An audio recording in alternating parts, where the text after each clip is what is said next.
Bienvenue à tous à notre programme de sciences physiques. Notre thème d'aujourd'hui est l'analyse élémentaire d'un composé organique. Commençons par parler de la situation de l'ouzol. Comme de coutume, quelques heures après l'école, l'ouzolo et ses amis partent se laver à une rivière qui traverse la forêt située non loin de leur village. Aujourd'hui, après la rivière, l'ouzolo et ses amis décident par curiosité d'emprunter un nouveau chemin pour le retour. Ce dernier les amène à un endroit en pleine forêt où le sol est couvert d'une substance noirâtre qui attire leur attention.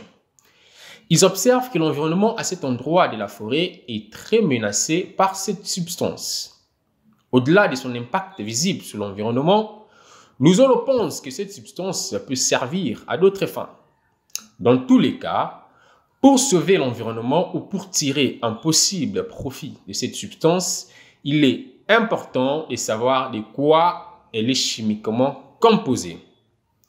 Alors, lorsque vous êtes devant une substance ou un composé chimique inconnu dont la composition vous préoccupe, comme l'ouzolo, comment arriver à connaître sa constitution? C'est ce que nous allons voir dans cette leçon. Mais avant tout, rappelons que les composés organiques sont ceux qui sont constitués du carbone. À part le carbone lui-même, l'oxyde de carbone, le dioxyde de carbone, le carbonate, etc., qui ont tous un caractère minéral. Les composés organiques peuvent contenir un ou plusieurs des éléments tels que l'hydrogène, l'oxygène, le soufre, le phosphore, le silicium, l'azote et un halogène. Alors, en quoi consiste l'analyse élémentaire? L'analyse élémentaire d'un composé organique consiste à déterminer la nature des éléments qui le constituent et leurs différents pourcentages massiques. On distingue dans ce sens deux types d'analyse élémentaire qui sont l'analyse élémentaire qualitative et l'analyse élémentaire quantitative. Commençons par l'analyse élémentaire qualitative. L'analyse élémentaire qualitative consiste à rechercher par des tests appropriés les éléments chimiques constitutifs d'un composé organique. Alors, la question qu'on se pose ici est quels sont les éléments chimiques qui constituent les composés inconnus? Pour cela, on transforme les composés en dérivés minéraux dont l'analyse est plus facile, c'est-à-dire dont on peut facilement connaître les éléments constitutifs. Comment savoir ou confirmer que le composé est constitué du carbone, de l'hydrogène, etc. C'est la mise en évidence des éléments. L'hydrogène et le carbone peuvent être mis en évidence par combustion. La combustion est une réaction chimique entre un combustible, la substance qui brûle, et un comburant, la substance qui aide à brûler. Le plus souvent, c'est le dioxygène de l'air. D'accord? Prenons l'exemple de la combustion du butane contenu dans un briquet. Lorsqu'on place la flamme du briquet sous un tube à essai, la paroi du récipient se couvre de buée. On peut vérifier que cette buée est bien constituée d'eau en utilisant du sulfate de cuivre anhydre et en vérifiant que celui-ci bleuit. D'accord? Si on introduit de l'eau de chaux dans ce type à essai, l'eau de chaux se trouble par un gaz, c'est le dioxyde de carbone. Conclusion, le butane contient l'hydrogène justifié par la présence de l'eau de buée et le carbone qui est justifié par la présence du dioxyde de carbone. D'accord? Sachez que le carbone peut aussi être mis en évidence par pyrolyse. La pyrolyse est la décomposition d'un composé sous l'effet de la chaleur. Prenons l'exemple du sucre. Lorsqu'on met du sucre dans un tube à essai et qu'on le chauffe, on observe que le sucre devient noir après chauffage. Le dépôt noir obtenu contient du carbone. Et en conclusion, le sucre contient du carbone. D'accord? Alors, les éléments comme l'azote, le chlore, le brome, l'iode et le soufre peuvent être mis en évidence par chauffage en présence du sodium, en formant des sels minéraux faciles à analyser. D'accord? Retenez que l'azote peut aussi être transformé en diazote gazeux.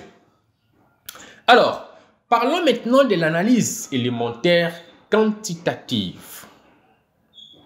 L'analyse élémentaire quantitative consiste à déterminer les proportions relatives des différents éléments d'une molécule. L'analyse quantitative s'est faite avec les mêmes réactions que l'analyse qualitative. Cela veut dire que si on détermine avec précision les quantités de produits, de transformations, COD, H2O, N2, etc., on peut déterminer les quantités de carbone, d'hydrogène, d'azote, etc. dans les composés.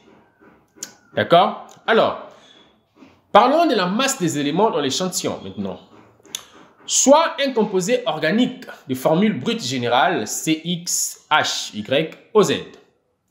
Si on réalise la combustion de l'échantillon, on obtient l'équation de la réaction suivante, comme vous pouvez le voir. Les masses molaires de l'hydrogène, du carbone et de l'oxygène sont respectivement 1, 12 et 16 grammes par mol. Alors, comment déterminer la masse du carbone d'abord? D'après l'équation de la réaction qui est considérée totale, on a une mole de COD qui est formée à partir d'une mole de carbone.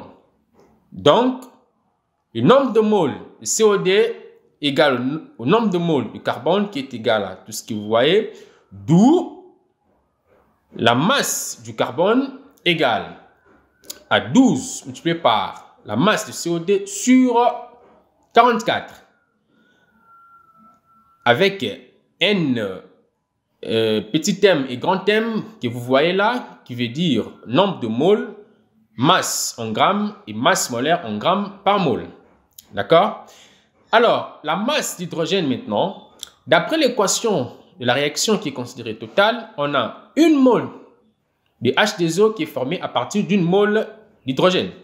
Donc, le nombre de moles d'eau qui est égal à 1,5, le nombre de moles d'hydrogène qui est égal à ceci, d'où la masse d'hydrogène égale à 2 multiplié par la masse de l'eau sur 12. D'accord? La masse d'oxygène maintenant, soit ME, la masse de l'échantillon, on a alors la masse d'oxygène égale à ME moins MC moins MH. D'accord? Parlons maintenant du pourcentage massique de chaque élément ou composition centésimale massique. Si nous connaissons la masse de chaque élément dans l'échantillon, on peut déjà déterminer la composition centésimale massique. Ainsi, nous avons pour le carbone, pourcentage du carbone égale à la masse du carbone sur la masse de l'échantillon multiplié par 100. Pour l'hydrogène, nous avons le pourcentage d'hydrogène égal à la masse d'hydrogène sur la masse de l'échantillon multiplié par 100. Et pour l'oxygène, nous avons le pourcentage de l'oxygène égal à la masse de l'oxygène sur la masse de l'échantillon multiplié par 100. Ou encore le pourcentage de l'oxygène qui est égal à 100 moins le pourcentage du carbone moins le pourcentage d'hydrogène. Alors, parlons maintenant de la détermination de la formule brute du composé. Si nous connaissons la composition centésimale du composé et sa masse molaire M, alors on peut déterminer sa formule brute. D'accord? Différentes méthodes peuvent être utilisées pour déterminer la masse molaire M du composé, dont la plus utilisée est la spectrométrie de masse. Dans le cadre de cette leçon, nous allons considérer que l'on dispose de la masse molaire M pour déterminer la formule brute du composé.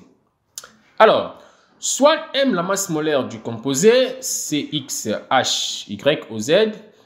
on a alors M égale XMC multiplié par, plus YMH plus ZMO.